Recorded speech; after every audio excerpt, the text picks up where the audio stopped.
Retour à Pessac, dans la banlieue bordelaise. Alicia, 20 ans, qui vit dans cet appartement, est somnambule.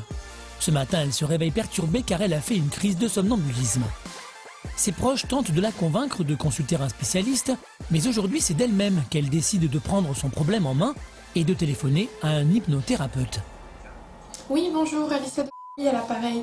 Donc c'était pour voir un petit peu de plus près en quoi ça consistait. Il y a des choses qu'on pratique en cabinet, hein. Ça n'a rien à voir avec l'hypnose spectacle. Contrairement à une idée reçue, on ne peut pas faire faire aux gens quelque chose qu'on peut leur demander. Voilà. Notamment en thérapie, les gens viennent avec un objectif précis, on travaille par rapport à cet objectif. Voilà. Alicia, qui ne souhaitait pas consulter de spécialiste, semble rassurée par la solution de l'hypnose. Alors je veux bien prendre un rendez-vous avec vous pour essayer. Alicia sait que ce rendez-vous fera plaisir à Fabien, son petit ami. Quelques jours plus tard, Alicia et Fabien se rendent au cabinet de l'hypnothérapeute, situé à quelques kilomètres de chez eux. Bonjour. Bonjour, Alicia. Alicia. François. Enchantée. Bien, son ami. En arrivant au cabinet, l'hypnothérapeute prend la jeune femme à part et commence son entretien pour trouver l'angle de sa séance d'hypnose. Ce problème de somnambulisme, vous vous souvenez la première fois où ça s'est passé? Oui. La première fois que ça s'est passé, j'étais à Londres avec ma sœur. François l'a compris, le somnambulisme d'Alicia date de l'enfance. Il peut donc commencer la séance. Ah, vous fermez les yeux. Vous pouvez comme ça, par exemple, je sais pas, vous concentrer sur votre respiration. Vous ressentez cette grande tranquillité avec quelque chose de étonnamment rassurant. La voix hypnotique de François apaise Alicia.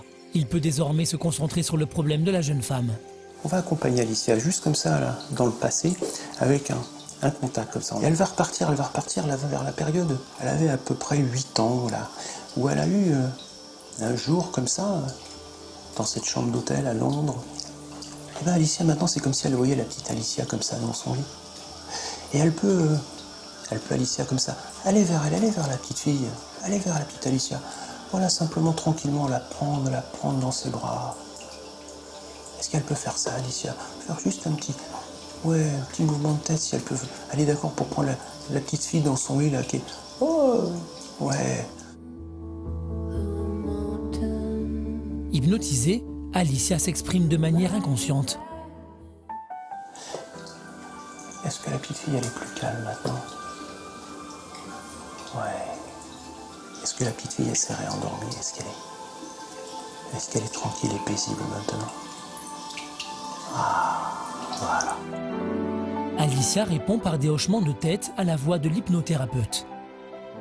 Et bien, riche de toutes ces choses qui vous appartiennent, vous pouvez commencer à revenir, à vous rapprocher de ma voix.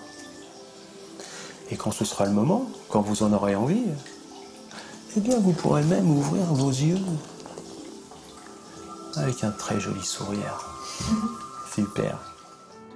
La séance est terminée. Alicia, qui était sceptique quant à l'idée de consulter un hypnothérapeute, a pourtant très bien réagi à cet exercice.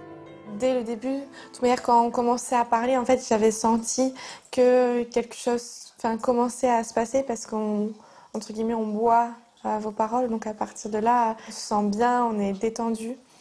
Et faut le temps de reconnecter un peu, quoi. Bien sûr. Alicia est apaisée, mais a encore besoin d'un peu de temps pour digérer cette expérience. Elle repart confiante et étrangement sereine. Je vous souhaite de passer une bonne fin de journée. Je vous remercie. Profitez bien de tout ça. Ouais,